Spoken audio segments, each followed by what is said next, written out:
12 vidas que construyeron una nación. Clarín presenta grandes biografías de los 200 años. Un recorrido por 12 figuras claves de nuestra historia.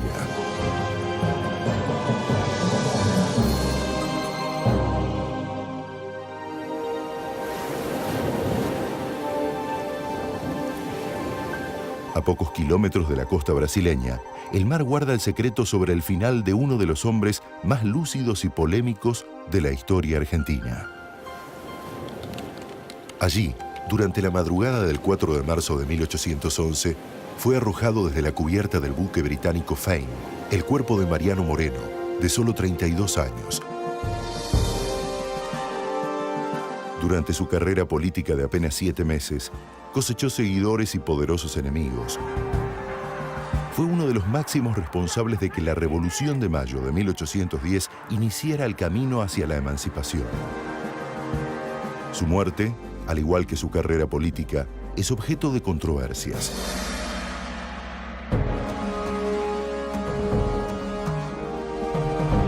Moreno es una de las figuras claves de la historia argentina.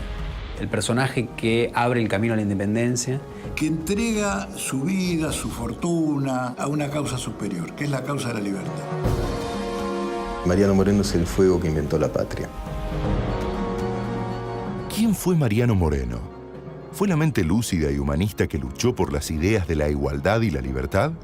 ¿O fue el impiedoso que no dudó en mandar a fusilar a Liniers para defender con sangre la revolución? Mariano Moreno, el fuego de la revolución.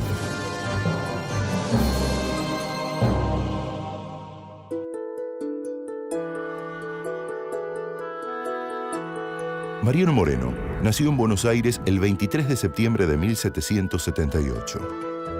Nace en un hogar modesto. Es la casa de un funcionario de la Caja Real, Manuel Moreno y Argumosa.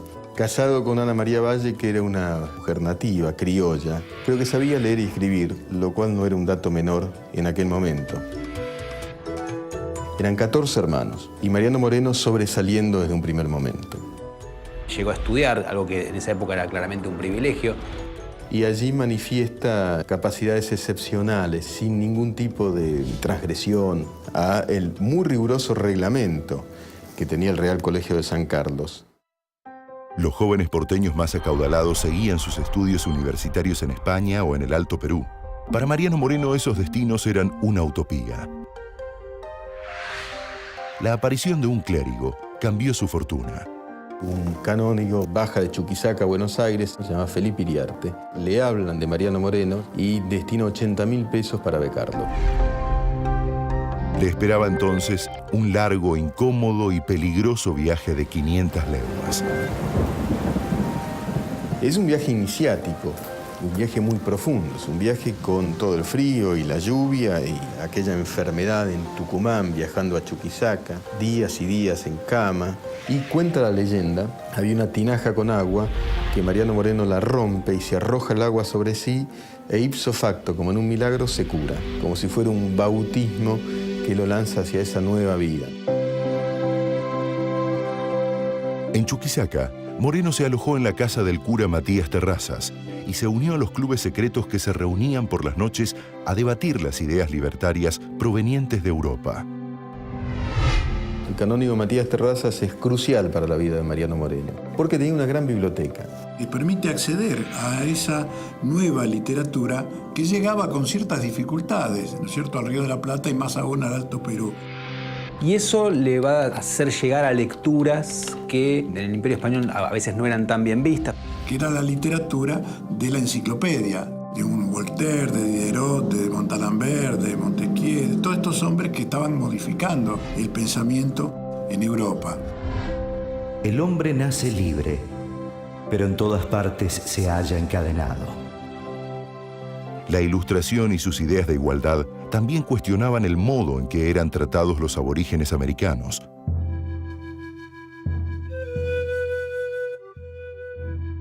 La experiencia en el Alto Perú, en lo que ahora es Bolivia, de Moreno, el hecho de haber conocido Potosí, le da una mirada muy interesante para lo que son los grandes héroes argentinos, en el sentido que es uno de los pocos que realmente es filoindigenista. Ve literalmente, presencialmente lo que allí estaba ocurriendo, ¿no? La muerte masiva por la mita, ¿no? Ese innominado sistema de explotación que obligaba a los indios a ceder el derecho sobre sus propias vidas y a trabajar hasta morir bajo tierra allí extrayendo la plata. Lo que cree es que la conquista española lo que hizo fue quitarle los derechos a los que eran los habitantes originarios de esta tierra y que entonces de alguna manera cuando llegue la revolución lo que va a hacer es devolverle esos derechos que alguna vez le fueron usurpados por la fuerza.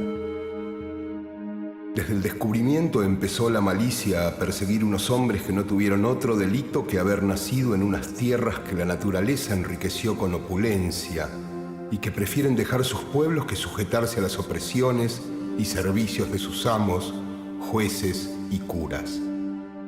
Se ve continuamente sacarse violentamente a estos infelices de sus hogares y patrias para venir a ser víctimas de una disimulada inmolación. Moreno renunció a su idea de ordenarse como sacerdote al conocer a una joven del Alto Perú. Conoce y entabla esa relación, que fue la única relación amorosa de su vida, con Guadalupe Cuenca, que estaba destinada a ser monja, pero que enamorada de Mariano Moreno deja también los hábitos. Entonces, aquel destino eclesiástico queda absolutamente detrás y empieza a surgir ese joven abogado, ya brillante, que sabe incomodar, que defiende a indios cuando no debían ser defendidos, y entonces Chuquisaca no es el mejor lugar para pasar una vida tranquila. Es un abogado que retorna bien armado a Buenos Aires con un perfil diferente al que sus padres habían soñado para él. Ya en Buenos Aires, Mariano Moreno comenzó a ejercer la abogacía. Sucesos inesperados lo llevarían en poco tiempo a la cima de una revolución. Mariano Moreno nació en la calle San Francisco, en el casco histórico de la ciudad de Buenos Aires. Esa calle recibe actualmente el nombre del Prócer de Mayo. En 1938 se instituyó el 7 de junio como el Día del Periodista, para recordar la creación de la Gaceta de Buenos Aires.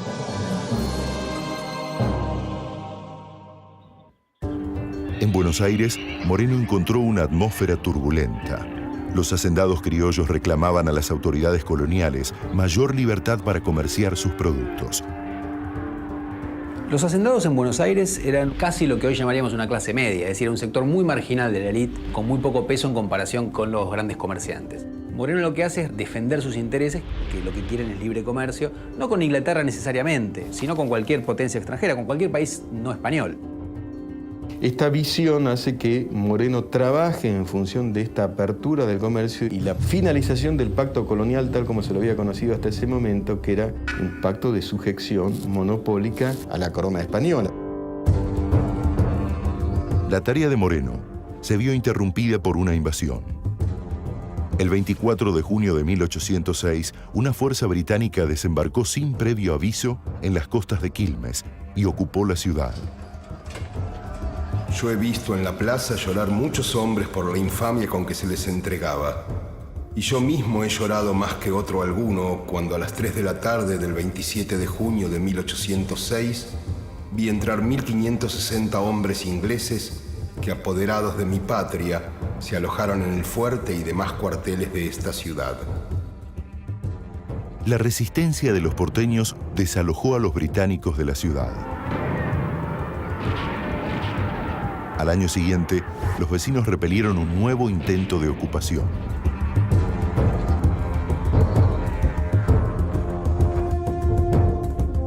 Las invasiones encendieron la chispa libertaria en los porteños. Les enseñó que podían defenderse sin la ayuda de la corona. A partir de las invasiones, Moreno se convierte más y más en un auspiciante de la intervención de Gran Bretaña en el comercio en estas tierras, lo cual en su momento era revolucionario. Moreno escribe La representación de los hacendados, en donde cuestiona el monopolio comercial español. El germen revolucionario empieza a crecer dentro del joven abogado. La representación de los hacendados en realidad lo que hace es reclamar que se permitiera al Río de la Plata abrir sus puertas al comercio de otras naciones, que particularmente de Inglaterra, porque estaban siendo asfixiados. Esa es una de tantas expresiones de los criollos de buscar la revolución y tal vez la independencia, ¿no? Los pueblos que han resistido el yugo opresor están todos ocupados en sostener su libertad. No puede ver sin horror un atentado tan manifiesto contra los más sagrados derechos de la propiedad y libertad del hombre y del ciudadano. Un suceso inesperado los llevaría poco después a tomar el camino de la revolución por la independencia. En 1808, el emperador francés Napoleón invadió los reinos españoles y tomó cautivo al rey Fernando VII. Poco después, los criollos porteños iniciaron el camino de la revolución emancipadora. A mediados de mayo de 1810, un buque británico trajo la noticia de la disolución de la Junta de Sevilla, órgano de gobierno que actuaba en nombre del rey prisionero. La revolución, a diferencia de otras revoluciones, no estuvo planeada. Se improvisó ante una noticia súbita, que es la caída de todo lo que quedaba del poder español a manos de los franceses a principios de 1810. Un grupo de porteños aprovechó la oportunidad para poner en duda la autoridad del virrey Baltasar de Cisneros, quien se vio obligado a convocar a un cabildo abierto. Moreno participó en silencio de las deliberaciones. Incluso hay un cuadro famoso de Subercaseaux que lo pinta Moreno cabizbajo, tomándose el mentón, escuchando, pero sin actuar en el cabildo del 22 de mayo. Lo que tiene Moreno es que es un personaje que tiene mucho prestigio entre sus pares, ¿no? Es un abogado prestigioso, un personaje que ha mostrado ya su valía y que puede servir para la acción. En la tarde del 25 de mayo, el virrey fue obligado a renunciar y asumió una junta de vecinos con mayoría criolla.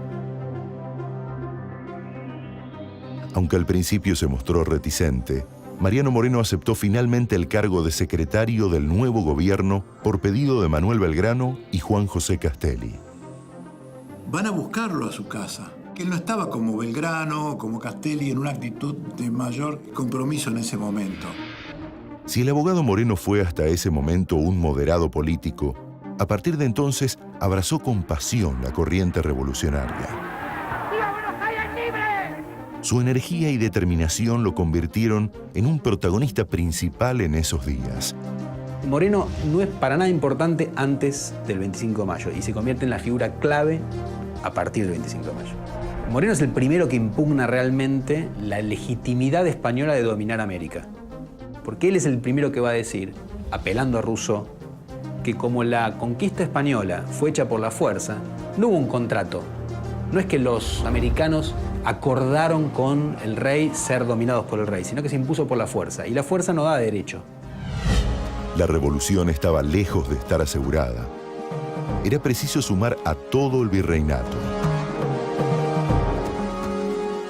La Junta ordenó la partida de una fuerza militar al mando de Francisco Ortiz de Ocampo para hacer frente a los focos contrarrevolucionarios en Córdoba, el Alto Perú, la Banda Oriental y el Paraguay.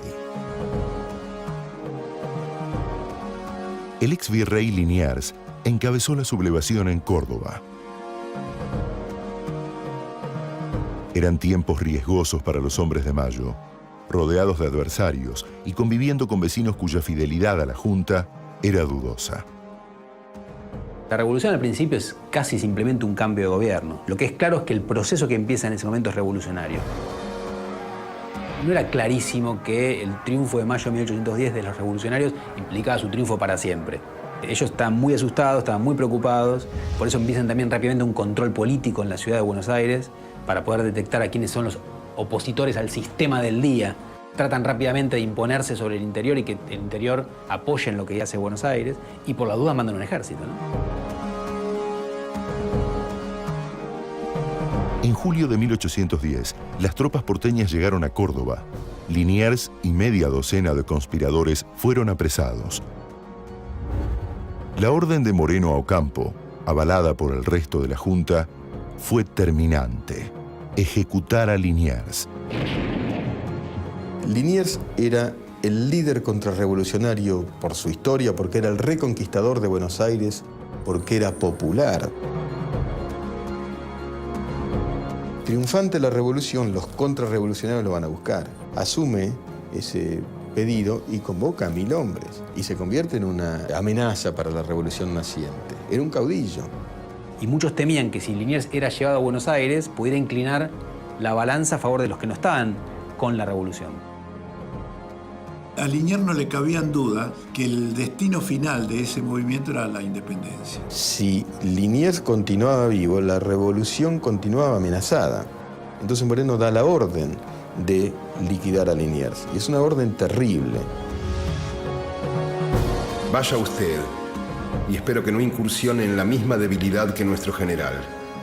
Si todavía no se cumple la determinación tomada, irá el vocal Larrea, a quien pienso no faltará resolución. Y por último iré yo mismo si fuese necesario. Ortiz de Ocampo, que fue a quien primero se le encomendó la ejecución de Liniers, lo capturan a Liniers, pero no se anima a matar a Liniers. Moreno insiste, redobla la apuesta, envía a Juan José Castelli, a Domingo French, personajes más arriesgados y bravíos. El 25 de agosto, Liniers y sus seguidores fueron fusilados en el paraje Cabeza de Tigre, cerca de Cruz Alta, Córdoba. French dio el tiro de gracia a la contrarrevolución.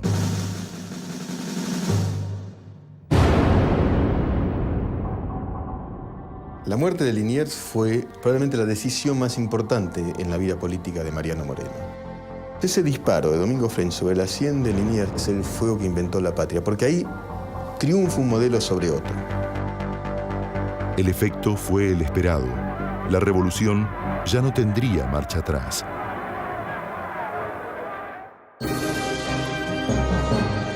Mariano Moreno fue homenajeado con una localidad bonaerense, calles en cada ciudad argentina, una estación de la línea C de subtes, 2 estaciones de tren, una terminal ferroviaria en Rosario, una plaza situada frente al Congreso Nacional y cientos de colegios y bibliotecas en todo el país.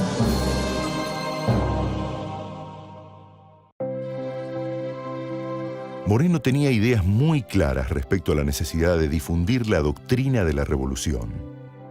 Con ese fin, fundó la Gaceta de Buenos Aires el 7 de junio de 1810.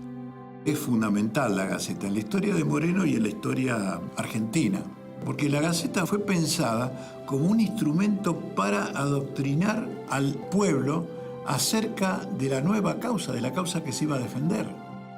Obliga a que el periódico se lea en las iglesias, lo cual es una idea muy interesante, porque en una sociedad donde la mayor parte de la población es analfabeta, muchos de esos analfabetos también se enteran de lo que ocurre. El pensamiento político de Moreno es el que desarrolla en el periódico revolucionario de La Gaceta a partir del 25 de mayo, el periódico que él mismo funda. Es un pensador en acción. Moreno, sin embargo, censuró aquellas ideas que contrariaban los objetivos revolucionarios. Cuando él publica el Contrato Social de Rousseau, le saca un capítulo en el cual Rousseau condena fuertemente a la Iglesia y a la religión en general, en una sociedad que es unánimemente católica y que no aceptaría en ese momento una crítica. Sus ideas para consolidar el nuevo gobierno se plasman en un documento central que se le adjudica, el Plan de Operaciones. Y así no debe escandalizar el sentido de mis voces, de cortar cabezas, verter sangre y sacrificar a toda costa, aun cuando tengan semejanza con las costumbres de antropófagos. Para conseguir el ideal revolucionario, hace falta recurrir a métodos muy radicales. Ese documento apareció a fines del siglo XIX en el Archivo General de India de Sevilla. El estilo del plan de operaciones no es el de Moreno, la grafía tampoco, pero es posible que él haya sido. El tema es que no podemos realmente establecer si fue o no. Lo que es claro es que muchas de esas ideas estaban en Moreno y su grupo. Entonces es posible que algún seguidor de Moreno lo haya escrito y también es posible que algún enemigo de Moreno lo haya escrito para ensuciar a los morenistas. Claramente esas ideas, lo importante, circulaban en la época. Entonces el plan de operaciones es un producto de esa época, es un producto que son ideas que están discutiéndose.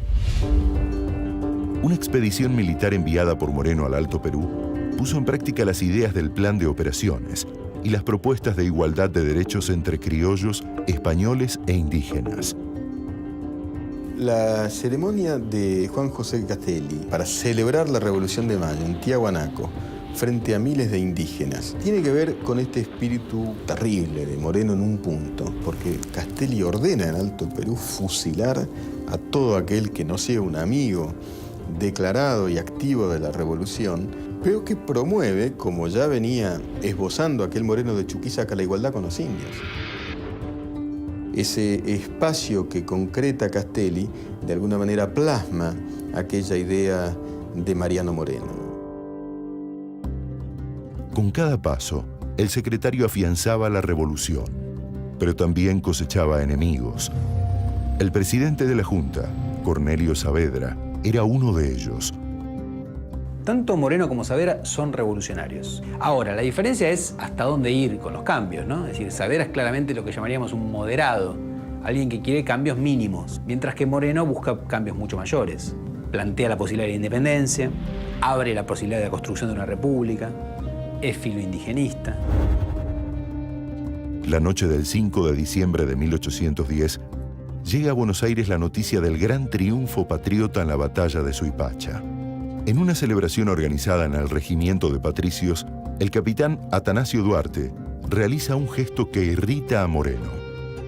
Decide nombrar en una ceremonia a Cornelio Saavedra como emperador y rey, monarca de estas tierras, y para eso prepara una corona de azúcar que le entrega a la mujer de Saavedra para que lo corone simbólicamente y demás. Moreno, que estaba llegando a esa reunión, escuchase esto y volviese al fuerte y redactase el decreto que impuso, por el cual la única que recibía honores era la Junta y no el presidente. Aquí ya no hay monarcas, acá no hay emperadores, acá hay una junta de gobierno y amerita la elaboración de lo que llama un decreto de supresión de honores, en el cual no hay sujetos superiores a otros en aquella sociedad. Si deseamos que los pueblos sean libres, observemos el sagrado dogma de la igualdad.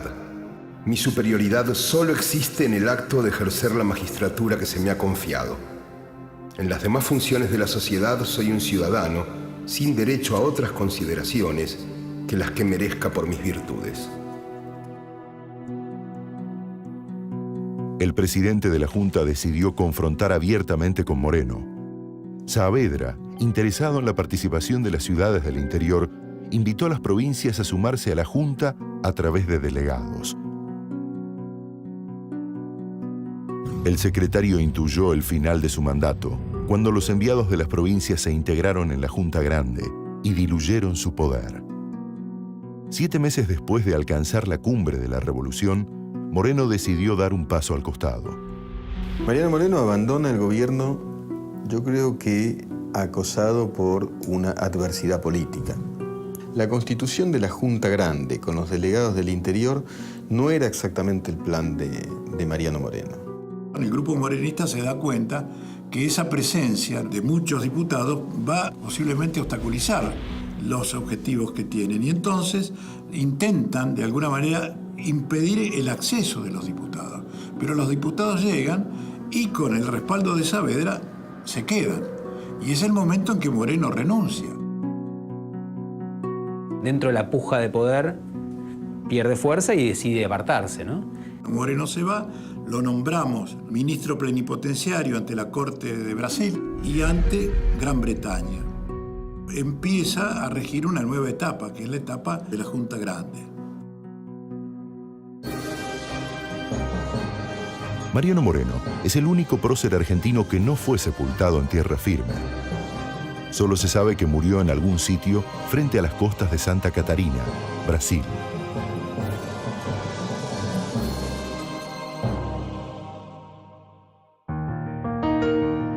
Moreno dejó la Junta con el proceso revolucionario en marcha. Su paso por el gobierno fue breve, pero fundamental para alejar el riesgo de una marcha atrás. Derrotado, Moreno renunció a su cargo, pero no a seguir trabajando por la causa de Mayo. Se conformó con una tarea menor, viajar a Gran Bretaña para conseguir apoyo y armas que sirvieran para enfrentar a los ejércitos realistas. Partió los primeros días de 1811 a bordo del buque Fame, en compañía de su hermano Manuel y el joven Tomás Guido. Un mes más tarde, la nave apenas había alcanzado las costas del sur de Brasil. La salud de Moreno comienza a debilitarse al punto de carecer de fuerzas para levantarse o comer. El capitán del barco le suministró un vomitivo, pero la dosis del medicamento fue errada y excesiva. Su hermano Manuel, testigo del final, relata ese momento. Si Moreno hubiese sabido que se le daba tal cantidad de esa sustancia, sin duda no la hubiese tomado a la vista del estrago que le causó. A ello siguió una terrible convulsión que apenas le dio tiempo para despedirse de su patria, de su familia y de sus amigos. La muerte de Moreno es un enigma también muy significativo para la historia argentina, porque no sabemos cómo murió. Lo que no se puede afirmar categóricamente, lo asesinaron o murió de muerte natural. La versión de Manuel Moreno, el hermano de Moreno, testigo, es la de que fue envenenado por el capitán. Iba a comprar armas a Inglaterra. ¿Por qué habrían de matarlo los ingleses? Mariano Moreno murió el 3 de marzo de 1811. Su esposa, sin saber que estaba muerto, siguió escribiéndole cartas por 5 meses. Mi querido Moreno de mi corazón, me alegraré que lo pases bien. Yo y toda la familia quedamos buenas. Pero ya te puedes hacer cargo cómo estará mi corazón con tu ausencia. Y cada día se aumenta más mi pesadumbre al ver que se cumplen 4 meses, 18 días de tu salida, y todavía no tengo consuelo de recibir carta tuya. En el océano se esconde la verdad sobre la muerte de Mariano Moreno. El último cobijo del patriota acaricia las costas del continente al que ayudó a ser libre. El legado de Moreno es el legado de un hombre que en los inicios de la vida libre de un país busca el bienestar no solamente de los que más poseen, sino también de las clases menos acaudaladas, incluso preocupándose por los indios. Es un hombre que también tiene una postura visionaria. Es el primero que en el Río de la Plata señala con claridad la importancia que tiene la libertad de expresión. Uno podría decir que la historia argentina hubiera perdido, si él no hubiese existido, una mirada extremadamente lúcida de los procesos económicos. Moreno ve que la estructura económica primaria cambia y lo ve antes que los demás. Y esta es su lucidez. Y por eso es un revolucionario. Moreno es una de las figuras claves de la historia argentina. El revolucionario, el personaje que abre el camino a la independencia. Moreno es la posibilidad de una sociedad mejor, ¿no? Es un auténtico revolucionario en el sentido de creer que a través de la voluntad se puede transformar la sociedad. Un personaje decisivo en la historia argentina. Mariano Moreno representa un pensamiento y una fuerza temprana en el proceso de emancipación sudamericana. Derrotado en la arena política, murió antes de ver cómo sus postulados eran recogidos por las siguientes generaciones. Las bases que estableció para los tiempos que estaban por venir mostraron ser tan sólidas como sus convicciones libertarias.